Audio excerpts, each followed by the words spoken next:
In this video, we'll start looking at predicate logic. So, all men are mortal. Socrates is a man. Therefore, Socrates is mortal. This is a classic example of a valid argument. It's been used for over 2,000 years, I think, by logic professors.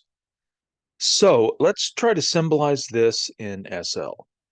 Now, the problem is um, there is no logical vocabulary from SL in this, right? You don't have if, then, and anything like this.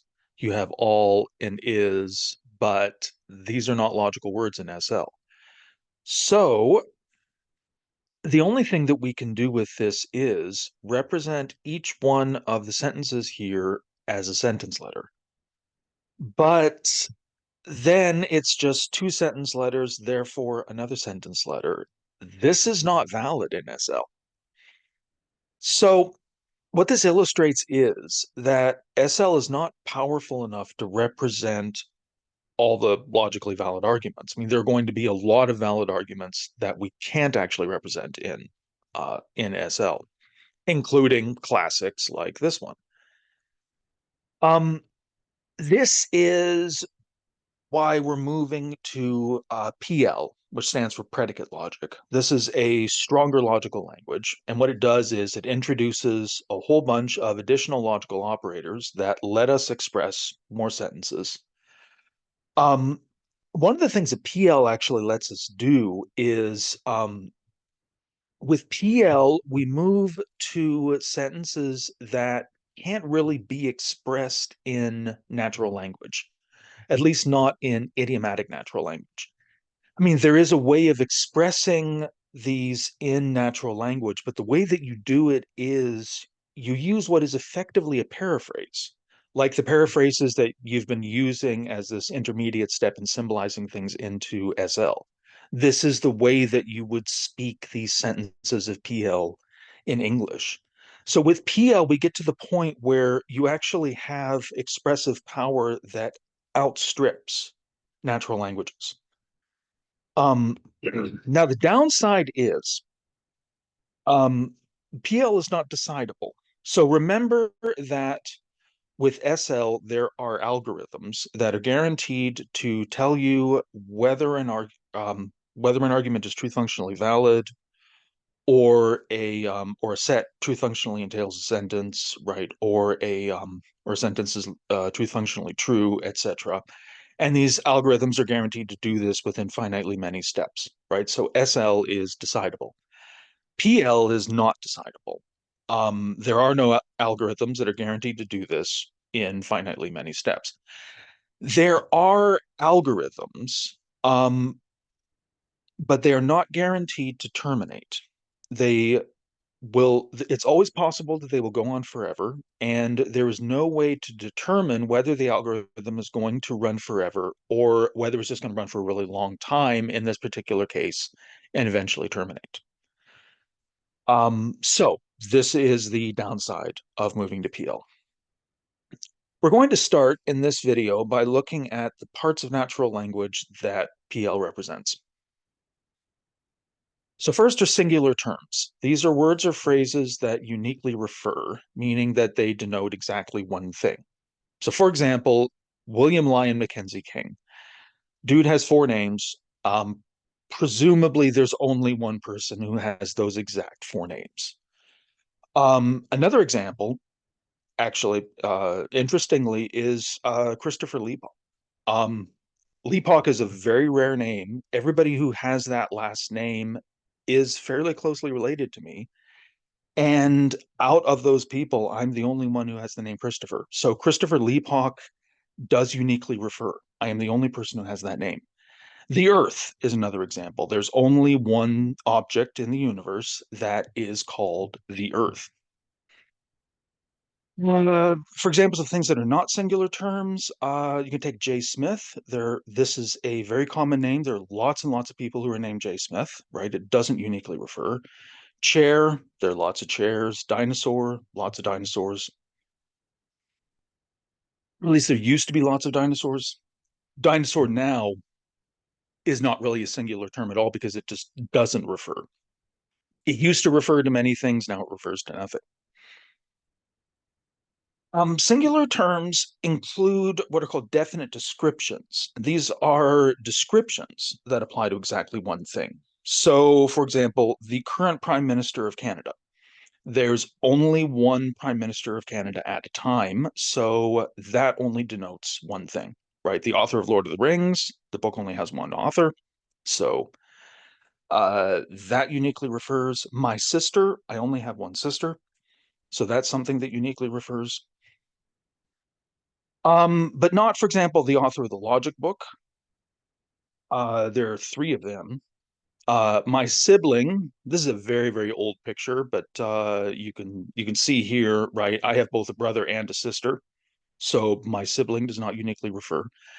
The present king of France, the issue with that is that there isn't one. So it's not that it refers to too many things, but that it actually just doesn't refer to anything at all. Now, sometimes you can have a singular term that picks out one thing in a certain context, even if it wouldn't in other contexts. So take the word Trump, right? I mean, there are lots of people who have this name. It's actually a common noun that refers to a type of playing card in many card games. But in the political context in 2024, right, you know exactly who I mean when I say Trump.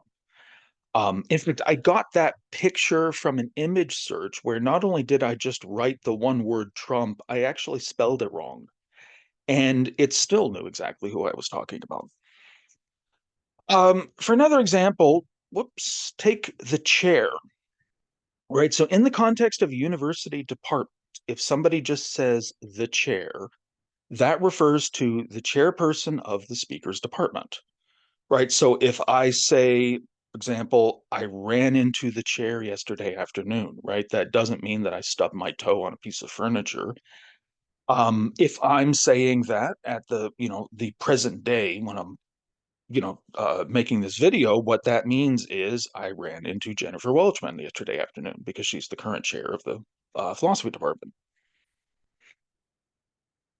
Okay, demonstratives. Demonstratives are a particular sort of singular term where the reference is almost entirely determined by the context. There's very, very little information that's contained in them. So, like this and her, right? This carries information about the proximity of the object. It says that it's something that is relatively near to the speaker. Her carries information about the gender of the object. Other than that, right, the object itself is just picked out by the context. Same with that dog, right? It tells you the type of thing, it's a dog, but which dog it is determined by the context. Okay, predicate. So predicate is a phrase that asserts something about one or more objects. And roughly what this is, it's what you have left over if you take a sentence and then you delete one or more singular terms from it. So, for example, you take the sentence Socrates is mortal, delete the singular term Socrates, then you have blank is mortal, and that's a predicate, right? Or Donald Trump has a face like an orange Muppet. Take out the singular term Donald Trump, you get blank has a face like an orange Muppet. You can also have predicates that have more than one blank, right? So, for example, Joe Biden is older than arithmetic. Take out the singular terms Joe Biden and arithmetic, and you get blank is older than blank, right? That's a predicate that has two blanks in it. New York is between Miami and Boston. Take out all the singular terms from that, you get blank is between blank and blank. That's a three-place predicate. These are said to assert relations between objects. The last thing that you have are quantifiers. So quantifier is a word that describes how many things fit a predicate, right? So all men are mortal, right? All is the quantifier there. Some mustaches are goofy, some is the quantifier. Most things are younger than Joe Biden, most is the quantifier there. Now, quantifiers are not singular terms. Here's an example that illustrates this. So first of all, this is a valid argument. That should be clear, right? San Pellegrino is better than store brand cola. Store brand cola is better than lukewarm tap water. Therefore, San Pellegrino is better than lukewarm tap water. That should be clear as a valid argument. Okay, here's an argument that is not valid. So you take that vegan non-dairy cheese. And oh, I'm sorry, I had meant to put a picture of vegan cheese up, but instead what I accidentally did was I put a picture of something that tastes exactly like it. Um, yeah, vegan non-dairy cheese is awful, right? A lot of the vegans that I know won't eat it. People that have like severe dairy allergies and can only eat non-dairy foods, they won't touch it. But it has one thing going for it. It's better than starving to death. So that's premise one. Premise two, nothing is better than sushi. You can make a very, very strong case that sushi is the greatest food that was ever created. But you put those two premises together, use the same inference as what was found in the previous argument, and you get this: vegan cheese is better than sushi. And that's wrong, right? This is not a valid argument. And the reason it's not a valid argument is quantifiers are not singular terms. When we look at how quantifiers work and you actually break down the logical forms of these sentences, what you see is they're fundamentally different than the logical structure of the sentences in the previous argument.